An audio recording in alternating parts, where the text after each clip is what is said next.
capito che alla Bugatti le cose stavano prendendo una piega pericolosa, perché purtroppo io ero come consulente, non ero il responsabile numero uno, però ho capito che la cosa avrebbe avuto un esito disastroso.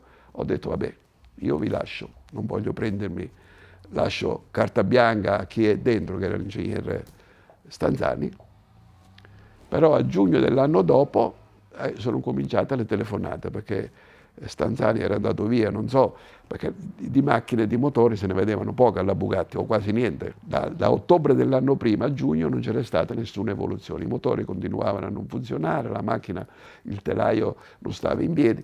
Comunque, fatto sta che il presidente della Bugatti comincia a telefonarmi, a fare telegrammi, tra l'altro mi facevo preoccupare perché c'era mia madre che stava poco bene. Torno dalla Spagna e trovo un avviso di un telegramma, dico ma vuoi, telefono a mia sorella per sapere. E che era successo in Bugatti? Cioè, dopo 20 anni ancora ci sono mille dubbi sul perché la Bugatti è fallita. Cioè, se si parla con l'ingegner Stanzani è una cosa, se si parla con Artioli è un'altra. No, Artioli deve recitare il mea culpa e basta. Perché la colpa numero uno della chiusura della Bugatti è sua, per due motivi. Il primo, che va in India e va a comprare, in opposizione al parere della Suzuki, va a comprare 10.000 di quelle macchinine, come si chiamano, quelle che fanno in India, lì le 800, che faceva la Suzuki. La Suzuki si è incavolata e gli ha tolto l'importazione delle sue macchine. Secondo, si è incaponito che doveva fare la quattro porte. E l'istanza di fallimento della Bugatti l'ha presentata Giugiaro, che aveva fatto quella carrozzeria. Io con Artioli ho avuto dei bisticci. Io una sera siamo rimasti io e lui in fabbrica, dalle 5 fino alle 8, alle 9. A un certo momento lui non poteva più contraddirmi e ha tirato fuori. Dice, sai cosa faccio? Adesso applico l'articolo 15 che ha messo i soldi a vinto. Roma, ti saluto, trovati un altro. Ha trovato Forghieri che poi 6 mesi dopo avevano i sigilli davanti alla fabbrica. Quindi già Ledonis era... No, Ledonis è nata 10 anni dopo, 8 anni dopo.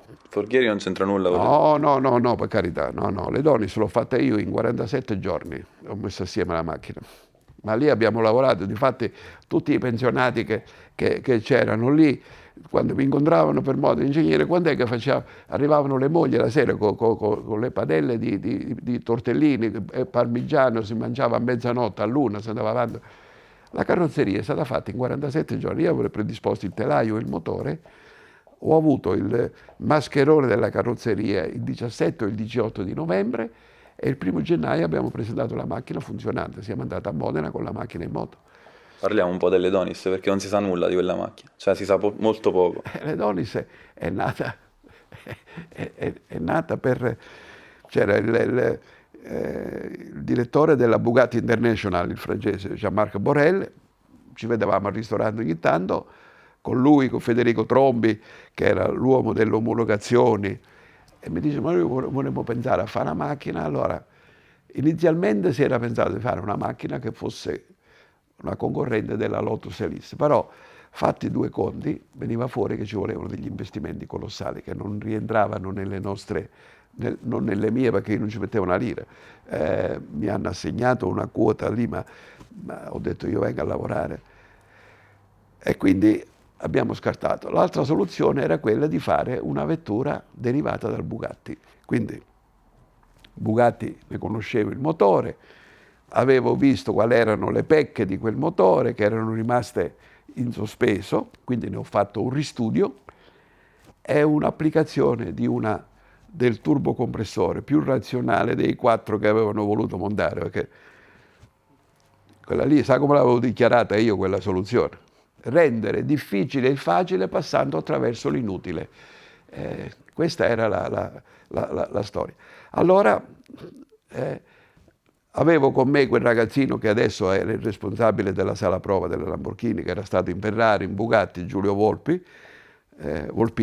Dico, facciamo questo motore, vediamo un po' come funziona. Abbiamo visto che anche i giapponesi erano entusiasti, perché avevamo quasi 700 cavalli, ne avevamo fatto una ancora più potente. E difatti siamo andati a Nardò, io volevo fare una macchina da 100 metri al secondo. L'ho fallita per qualche centimetro, perché ha fatto 359,6 a Nardò e non 360 come avevo in mente io. Però era una macchina che tutti quelli che l'hanno provata ne sono rimasti entusiasti perché è una macchina leggera, senza tutti i fronzoli che montano adesso dell'elettronica, quelle cretinate lì che poi fanno divertire il computer invece di far divertire il pilota, perché alla fine quello succede. Scimmiottare la Formula 1, non hanno capito che la Formula 1 è una soluzione dove i piloti sono pagati. Una Gran Turismo, il pilota se la paga, quindi gli devi dare certe cose che il Formula 1 se ne frega. Io sono contrario, sono stato sempre contrario, a partire ho fatto la Stratos, l'F40, tutte macchine che di tutte queste, a parte il fatto che allora non c'erano, ma questi ammenicoli che montano adesso, legati a tutta l'elettronica dell'auto, secondo me è un controsenso, perché come faceva rilevare questo mio amico, questo vanno bene per le macchine dei tassisti, perché i tassisti guidano in città, se hanno un aiuto al cambio automatico, dalla partenza assistita, è un vantaggio perché loro guidano prevalentemente in mezzo al traffico. Ma uno che spende 200.000 euro vuole divertirsi, la macchina la vuole gestire lui. Allora dice sì, però la Formula 1, ma la Formula 1 ha della gente che è pagata per guidare la macchina, quindi più gli si danno delle sofisticazioni, più la macchina va forte, meglio è per il pilota. Cosa che non è per una macchina Gran Turismo, perché la macchina Gran Turismo il pilota se la paga e ha interesse a divertirsi. Se uno gli dà tutte queste cose, va a finire che si diverte il computer, ma il pilota no. E quindi secondo me è un controsenso. Io difatti, se dovessi fare una macchina oggi, farei almeno di tutta la parte dell'elettronica, perché non è, io, come dico, l'hanno provata dei piloti, l'Edonis, c'è stato qualcuno che mi ha detto, non so se segna giusto, ma qua è a riserva, vado a fare il pieno e mi faccio un altro giro del pomeriggio, perché una macchina così non si trova più in giro. Oggi purtroppo si tende a scimmiottare quella che è la Formula 1, ma i piloti stessi credo che non abbiano il piacere. Io mi riferisco a quello che disse Villeneuve quando gli abbiamo fatto provare la prima volta il cambio automatico della Ferrari. Lui scese, il cambio funziona, però io voglio parlare col commendatore. Ferrari era seduto lì a Fiorano, dice, no, boh, ma lei vuol correre con una macchina col cambio così? Ma adesso vediamo, e allora si trova un altro pilota, perché io voglio avere la leva del cambio in mano, devo essere io a gestire quello che succede sulla vettura, non l'elettronica. Poi non ha fatto in tempo a vederlo perché purtroppo si è ammazzato, ma comunque Gilles era uno molto, molto schietto, era uno che non voleva perdere. Noi andavamo a giocare a biliardo, lui non aveva mai giocato, non sapeva giocare. Allora un pomeriggio passa da me alle 2, dice io vado, quando finisce di provare venite al Residence, andiamo poi alla sala di biliardo. Passiamo, lui non c'era. Allora ho detto andiamo a vedere lì perché c'era il proprietario del bar dove andavamo a giocare, gli avevamo dato appuntamento, ci faceva trovare gnocchi e tigella la sera. Allora siamo arrivati lì e troviamo la sala del biliardo chiusa. Dico, e com'è che c'è Villeneuve, che sono 4 ore che lì si è chiuso dentro e gioca da solo per imparare. E poi ci siamo fermati lì la sera a fare queste cenette che facevamo lì. No, Gilles era così. Comunque era uno che metteva in crisi i progettisti di macchine, perché lui non era uno che ci andava per il sottile sulle macchine. Uno non riusciva mai a dargli tutto quello che lui aveva intenzione di sfruttare. Il figlio era molto più saggio, è stato molto più saggio, perché ha capito che andare oltre certi limiti ci si rimetteva e basta. E niente. Quindi l'Edonis, come dico, l'abbiamo provata a Nardò con tutte le macchine, aveva fatto 3,59,6, che ci mancavano 400 metri per fare i 3,60 che avevo programmato di fare, perché poi avevo in mente di fare altri motori, però poi è successo che si era offerto qualcuno che voleva comprare la macchina e il progetto, l'ha saputo, no? E quindi si sono bloccate perché con l'intenzione di vendere tutto io poi la verità avevo una certa età, ho detto mi metto in pensione fra un po', smetto di interessarmi di queste cose. Comunque l'Edonis era una macchina che secondo me aveva tutte le prerogative per poter primeggiare fra le Gran Turismo, perché tutti quelli che l'hanno provata, soprattutto su strada, che era il suo terreno naturale, perché in pista poi non ne parliamo, in pista io l'ho fatta provare a quel ragazzino lì, come si chiamava, quello lì è un pilota emiliano, e lui dice gli ho detto dimmi se c'è qualcosa che no, dice no, la verità io trovo una macchina pressoché perfetta, anche il collaudatore che tenevamo, che l'aveva provata a Nardò, Wittkopf purtroppo è morto, quello è il collaudatore poi l'abbiamo fatta provare al collaudatore della Michelin, lì alla Dua, anche lui era entusiasta, dice io di macchine così ne ho provate poche, insomma non è che mi capita tutti i giorni di avere tra le mani, ma sono quei progetti che purtroppo nascono in condizioni un po' così, un po' strane. E rispetto alle B110? Beh, la B110 era una 4 ruote motrici che era tutta l'altra cosa, era un'altra di quelle complessità che poi io le faccio vedere i calcoli che avevo fatto perché quando hanno fatto le 4 ruote motrici è vero che giravano poco, però avevano fatto proprio Stanzani e tutta la sua banda, avevano fatto una suddivisione della ripartizione della coppia pari alla distribuzione dei pesi, 40% avanti e 60% dietro, e Wittkopf si lamentava. Allora un pomeriggio io che esperto calcolatore mi sono chiuso dentro, ho detto alla segretaria, dico oggi non ci sono per nessuno e i conti li faccio io. Ed è venuto fuori dai miei conti che la migliore soluzione era 28,72, 28 davanti, la macchina è uscita, il collaudatore ha provato non il 28, ha provato il 27, è venuto da me, dice non toccare più niente, la macchina è perfetta, 27,73. Io ho i diagrammi e ho la macchina come è uscita. Artioli era convinto che la trazione posteriore fosse troppo pericolosa. Artioli era convinto di tante cose, purtroppo le convinzioni basate su delle idee che non sono rispondenti alla razionalità, purtroppo bisognerebbe scartarla a priori. Certo, la 4 ruote motrici dà dei vantaggi, ma dà anche degli svantaggi, è inevitabile, la complessità, il peso. Poi nelle competizioni la 4 ruote motrici l'hanno provata sotto l'acqua a Monte Carlo, che era la condizione ideale, però non ha combinato niente.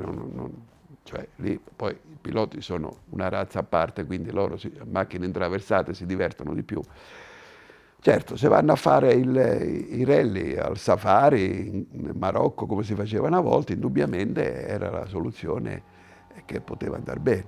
Ci sono dei piloti, per esempio, che la vettura a trazione posteriore non la vedevano di buon occhio, perché lì bisogna avere una sensibilità. Io le faccio vedere delle foto che c'è la macchina che appoggia su una ruota sola, ma lo svedese non ha tolto mica il gas, è finita con una ruota, la macchina, le ruote davanti alzate, quella di sinistra alzata e una ruota sul fossato, una sola ruota, e lui ha messo giù ancora il piede e se n'è uscito, ma era uno che era abituato a guidare e io, il rally di Svezia era per me, purtroppo non ho trovato niente ma lì facevano le prove per la partenza, la griglia di partenza su un ippodromo ghiacciato.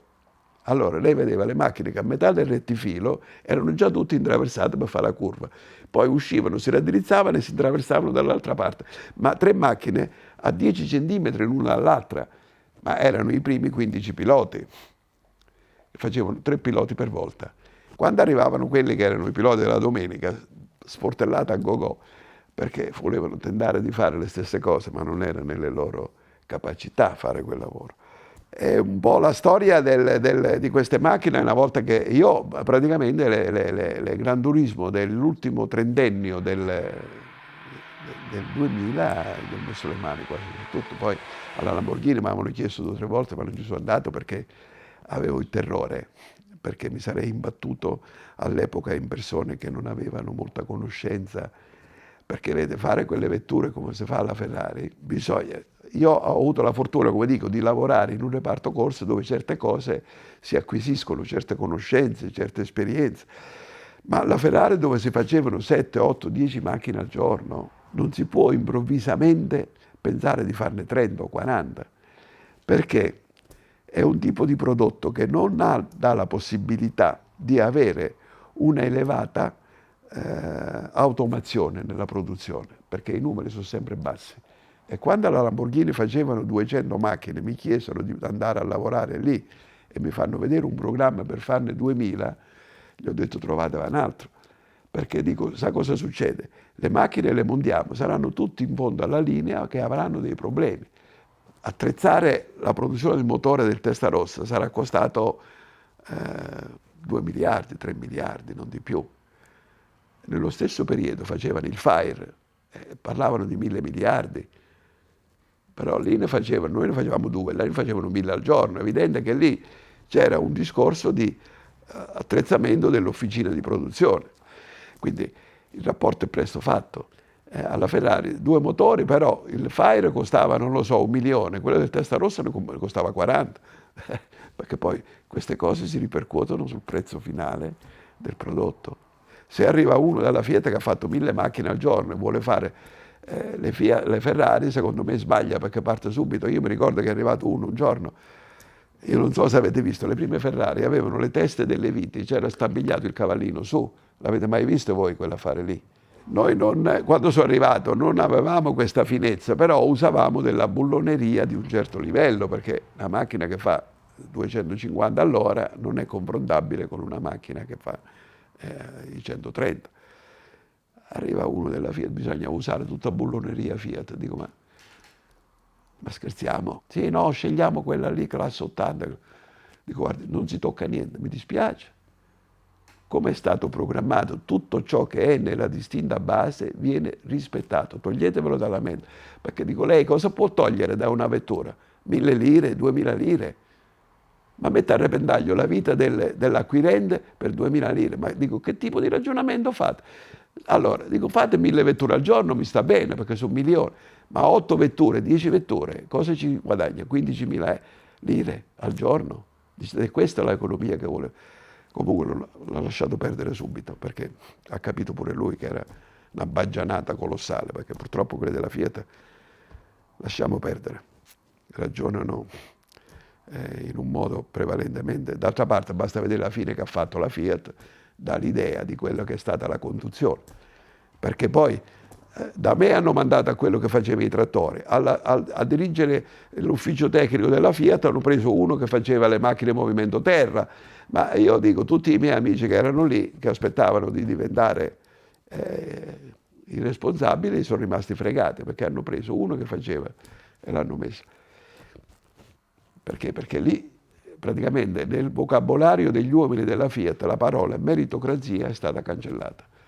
E l'Italia va a rotoli, perché purtroppo questa è la fine che farà l'Italia. A furia di mettere, ma non so se l'avete letto, vi prego di trovarvelo questo libro, sulla scala della mediocrità, credo che si chiami, dove questa antropologa si è pronunciata dicendo che quando al posto di comando in un'azienda arriva un mediocre perché è stato messo lì, o perché è parente o perché è raccomandato, non vorrà mai uno più intelligente di lui alle sue dipendenze, quindi ne sceglie uno più stupido.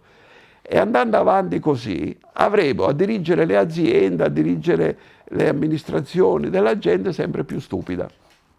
Un giornalista chiaramente che intervistava dice, ma allora dobbiamo... No, dice, vede, andando giù nella scala arriverà uno talmente stupido che assume l'intelligenza senza accorgersi, e da allora forse le cose ricominciano a funzionare.